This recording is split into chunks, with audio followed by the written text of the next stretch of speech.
Olá, seja bem-vindo. Estamos de volta aqui ao estúdio Connect Cop, direto da 14ª edição do Concred, aqui em Olinda, região metropolitana do Recife, Pernambuco. Evento híbrido esse ano, 3.000 pessoas aqui presenciais, milhares via internet como você da sua casa, no seu trabalho, e sempre nos intervalos das plenárias, a gente traz aqui uma entrevista exclusiva. Eu tenho o prazer de receber Eduardo Teva, empresário, mentor, renomado palestrante. Teva, que prazer, bom dia, seja bem-vindo. Bom dia, Luiz Arthur, a satisfação é toda minha de voltar a encontrá-lo. Você que é uma referência no Brasil em jornalismo econômico, você que é aquela pessoa que a gente busca a fonte quando a gente tem uma dúvida, quando a gente tem algum receio, quando a gente gostaria de desenhar um cenário, você é a referência para a gente entender o que pode acontecer. Então, muito feliz de estar aqui com você. Bacana. Teva, qual o tema da sua palestra e quais são as mensagens principais que você veio trazer para esse público do cooperativismo financeiro? O tema da palestra é um tema desafiador, é ambidestria organizacional. Já é quase um palavrão, né, Luiz? Se você não explicar bem para a pessoa, ela já pode ficar ofendido, né? Ambidestro, no conceito normal, é aquela pessoa que possui mais de uma habilidade, né? E ambidestria organizacional é a capacidade que você tenha de lidar com excelência o momento presente, mas ao mesmo tempo ter uma visão clara do futuro, conduzindo a sua cooperativa, a sua organização, para que ele aproveite as novas oportunidades que vão surgir no mercado. E eu diria que, na verdade, essa ambidestria precisa ser encarada de uma forma um pouco diferente na minha visão. Quem cria coisas são as pessoas. E as pessoas só criam quando estão verdadeiramente engajadas no trabalho. Então não existe uma organização ambidestra onde não existe uma liderança capaz de engajar seu time.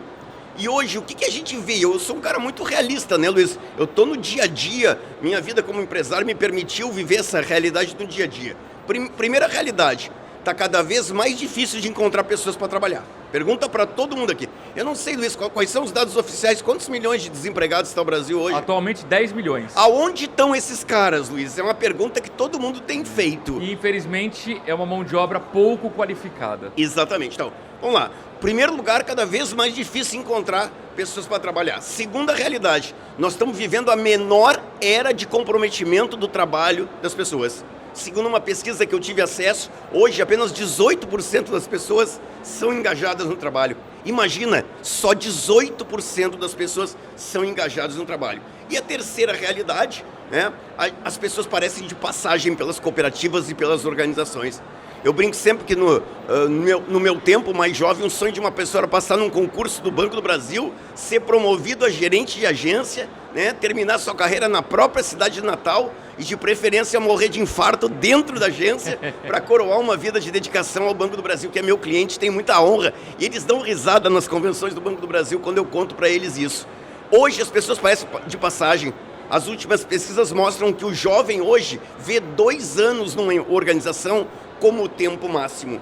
Você vai dizer então, puxa vida, Eduardo, então a gente tá pessimista, né? Não, vamos entender uma outra realidade. A realidade é o seguinte, num genial livro chamado Os 12 Elementos da Gestão da Excelência, ficou comprovado mais ou menos o seguinte, só 32% do engajamento das pessoas vem de aspectos concretos. Salário, horário de trabalho, plano de carreira, e 68% do engajamento vem de aspectos emocionais. Eu me sinto bem de trabalhar aqui, eu sou valorizado, as pessoas me ouvem, eu sou tratado com carinho e respeito, eu trabalho num lugar onde eu estou crescendo e aprendendo. Então, a boa notícia é essa, o engajamento depende da competência das lideranças. E a Harvard Business Review, a Harvard é uma faculdade nova que está surgindo aí no mercado, tá? Parece que tem um futuro parece que ela tem um futuro bem legal, assim, uma organização meio nova ainda. A Harvard Business Review publicou uma pesquisa mostrando o seguinte, né?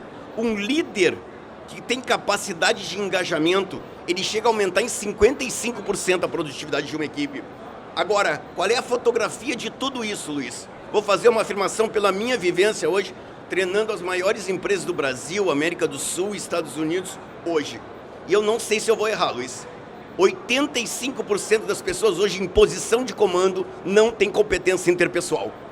Tem altíssima competência técnica. Raramente eu encontrei. Eu trabalho para Apple, John Deere, Gerdau, Tramontina, Visa, Unimed. Vamos lá. Eu raramente encontrei na minha vida hoje aquele cara que está lá e ele não sabe fazer tecnicamente o trabalho. Se ele não soubesse fazer tecnicamente, ele não teria sido guindado a uma posição. Mas, infelizmente, ele não tem competência interpessoal porque ninguém ensinou ele nunca a liderar. E dá para treinar? E dá para treinar, né? Como diz o nosso querido amigo Mário Sérgio Cortella, liderança não é um dom, liderança é uma virtude. Você pode, deve e precisa aprender liderança. Agora, vamos fotografar a realidade da sociedade, Luiz. Eu sou formado em administração de empresas. Sabe quantas cadeiras eu tive de liderança na minha faculdade de administração em 5 anos? Quantas? Uma. Aí você vai dizer, mas Eduardo, tu é velho, né? Vamos lá, meu filho se formou agora em administração de empresas na PUC. Sabe quantas cadeiras de liderança ele teve? Uma, mas à distância. Foi um EAD essa cadeira e a faculdade dele era presencial. A cadeira de liderança era EAD, só que ele teve antropologia cultural, introdução à sociologia, cultura religiosa 1, 2 e 3, quase virou padre o rapaz, mas não foi preparado para liderar. Então, a ambidestria organizacional que as pessoas sonham, que as pessoas desenham no modelo teórico, ela só se torna realidade quando você desperta o verdadeiro engajamento das pessoas no trabalho. E esse engajamento só nasce quando o líder entende de gente. Teva, o que a pandemia ajudou ou atrapalhou nesse engajamento? Eu acho que a pandemia, a gente, de novo, tem a história do lado bom e o lado ruim. Sempre existe essa realidade, né? Qual é o lado bom? As pessoas voltaram a valorizar estar juntos, estar perto, voltaram, pegando até o tema do nosso evento aqui, né? Voltaram a valorizar a cooperação, um ajudar o outro, um inspirar o outro. Mas, ao mesmo tempo, eu diria que a pandemia, por vezes também, distanciou um pouco as pessoas da construção de uma ideia aonde, se você está trabalhando num lugar, este lugar é o lugar mais importante do mundo. E se você não está presente presencialmente neste lugar, você tem uma enorme dificuldade. E o que isso gerou na realidade da liderança, Luiz? A liderança sempre esteve focada em controle. E aí a gente teve um baque, porque o líder da nova era é um líder preparado, é um líder focado em produtividade. Não importa onde as pessoas estão, o que importa é os resultados. E de novo, voltamos à mesma razão anterior. Um líder não preparado para liderar presencialmente, imagine a distância, onde ele não vê as pessoas, onde ele não tem o controle físico do olhar ameaçador, vamos brincar aqui, né? Daquele olhar, daquele controle, que horas você está voltando do almoço, vi que você levou 15 minutos a mais. Então, eu diria que a gente saiu dessa pandemia, vamos rezar que estamos saindo e saímos dessa pandemia com uma visão muito mais clara da importância da liderança, mas também numa visão muito crítica, mas com a ideia de ajudar, a ideia de que os líderes precisam de uma completa revisão dos seus conceitos, não de forma teórica, não de forma empírica, mas realmente ajudando as pessoas a ser melhor.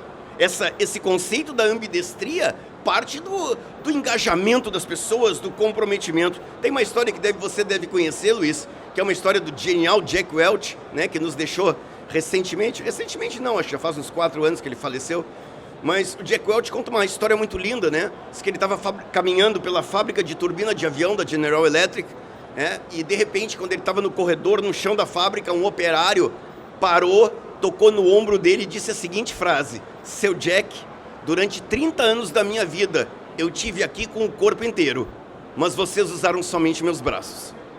Durante 30 anos vocês quiseram um operário, eu fui. O que vocês não sabiam é que meu cérebro vinha de graça. Eu tinha tanta coisa para ajudar, eu vi tantas coisas aqui que a gente estava desperdiçando, mas infelizmente, nunca ninguém quis me ouvir. E naquele momento eu fecho meu note, eu estava em Nova York assistindo a palestra, eu fecho meu note e também penso, acho que a gente anda usando muito os braços das pessoas. E acho que a gente realmente poderia aprender a mudar essa realidade." Eu tava no aeroporto de Viracopos, em Campinas. Foi muito engraçada essa história. Eu estava no aeroporto de Viracopos, em Campinas. A situação não é romântica, mas eu tava fazendo xixi, né? Uma coisa normal de um ser humano, né?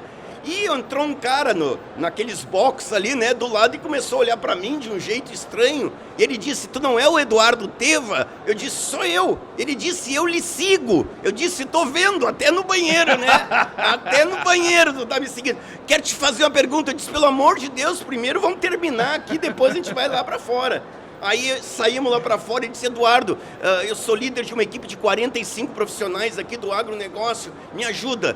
Como é que eu faço para ter uma equipe comprometida? E eu disse para ele, meu amigo, não sei. Agora eu vou te deixar uma frase para você nunca mais esquecer, que é a maior certeza que eu tenho na minha vida. As pessoas só são engajadas no lugar onde são ouvidas. Ninguém faz o seu melhor num lugar em que ninguém se importa com a sua opinião. Sem dúvida. Fiquei preocupado que ele fosse querer fazer uma selfie dentro do banheiro. Não, ele quis tirar foto ainda, né? Mas no meu caso não teria problema. Ô Teva, eu tô chegando à conclusão que diante do avanço da tecnologia, você vai ter que lançar um curso como liderar via WhatsApp, né? Eu acho que... Mas vamos parar para pensar, Luiz. Eu acho que às vezes as pessoas têm uma capacidade de complicar extraordinária. Você é um exemplo de competência porque você transforma a economia, que para nós, réis mortais, é uma ciência de uma complexidade extraordinária, uma coisa fática do nosso dia a dia. Você tem esse poder. Vamos lá, o que é liderar? Liderar é começando sabendo reconhecer todas as pessoas que fazem um trabalho acima da média. Liderar é saber criticar com respeito, num lugar reservado. Crítica em público não é crítica, crítica em público é humilhação. Liderar é ensinar. O novo líder do mundo é um mentor, ele ajuda as pessoas a serem melhor. Esses dias uma pessoa perguntou para mim numa palestra, Eduardo, qual é o maior legado de um líder? Na minha visão, ajudar cada pessoa a encontrar sua melhor versão. Esse é o maior legado da liderança, é o fazer com que você se torne a tua melhor versão. Mas acima de tudo, Luiz, que você tenha vontade de ser a tua melhor versão. Porque todos os dados mostram que a grande maioria das pessoas hoje no Brasil, e não é do Brasil, não estamos sendo aqui, isso acontece no Canadá, cara. A grande maioria das pessoas veio hoje no trabalho para fazer o básico, não o seu melhor. E a excelência e a ambidestria desse cara que vai ser excelente no presente e excelente no futuro, essa ambidestria só realmente ocorre quando as pessoas trabalham num lugar em que elas se sentem bem, elas se sentem valorizadas, elas se sentem participantes de um time em busca de um resultado. Porque talvez hoje, da mesma forma que eu sou crítico nesse processo, porque vivo essa realidade, a nossa ideia aqui é só ajudar, né? Eu diria que na grande maioria das empresas hoje, nós não temos times, nós temos grupo. Aí o pessoal me pergunta, Eduardo, e qual é a diferença de um grupo ou de um time ou de uma equipe? E eu respondo de uma forma singela, não depreciativa. Grupo, um lugar onde cada pessoa tenta fazer o seu melhor. E time, um lugar onde cada pessoa tenta fazer o seu melhor, só que além disso, está preocupado em ajudar todos os seus colegas em tudo que puder e ainda está preocupado com o resultado do todo. Quando você consegue mudar a tua liderança de uma liderança onde existem grupos ou pessoas para uma liderança centrada em equipe, neste momento você provavelmente consegue alcançar o patamar de excelência que uma liderança busca. Muito bem. Teva, todo convidado aqui no estúdio participa da nossa nuvem de palavras. 3 palavras que para você definem o que é o cooperativismo financeiro e por que de cada uma delas. Eu acho que eu coloquei aqui a primeira palavra, sonhos, porque a gente vive para realizar sonhos. Mas boa parte dos nossos sonhos hoje, tirando saúde, eles estão relacionados a questões financeiras. A grande maioria das pessoas sonha em comprar seu carro, comprar sua casa, saldar suas dívidas, certo? Então, acho que o cooperativismo financeiro, em primeiro lugar, proporciona para as pessoas sonhos. O cooperativismo financeiro também está ligado à prosperidade.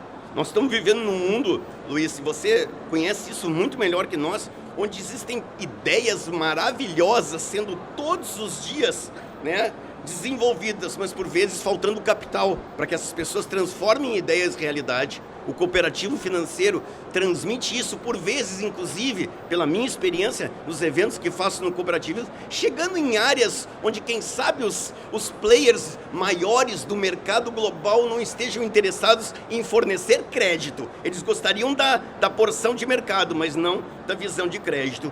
E eu acho que, acima de tudo, nós não seríamos justos se não disséssemos que o cooperativismo financeiro é desenvolvimento, é progresso, é o que realmente o Brasil mais precisa. Eduardo Teva, empresário, mentor, palestrante. Teva, onde o pessoal te encontra nas suas redes sociais? Vamos lá, no Instagram, Eduardo_Teva. Lembrando que Teva com H no final, Isso. né? T-E-V-A-H. Isso. Perfeito. E no LinkedIn ou no Facebook, Eduardo Teva Palestrante, você encontra lá nas redes sociais. O bom é que Teva não tem muito, né, Luiz? Então, se o cara procurar um pouquinho, ele acha. Boa. Muito obrigado, foi um prazer, Teva. Alegria minha te rever, Luiz. Prazer também, agradecer o carinho da sua audiência. Nós continuamos aqui no estúdio Connect Cop, nessa 14ª edição do Concred. Voltamos a qualquer momento com uma nova entrevista. Um grande abraço e até já.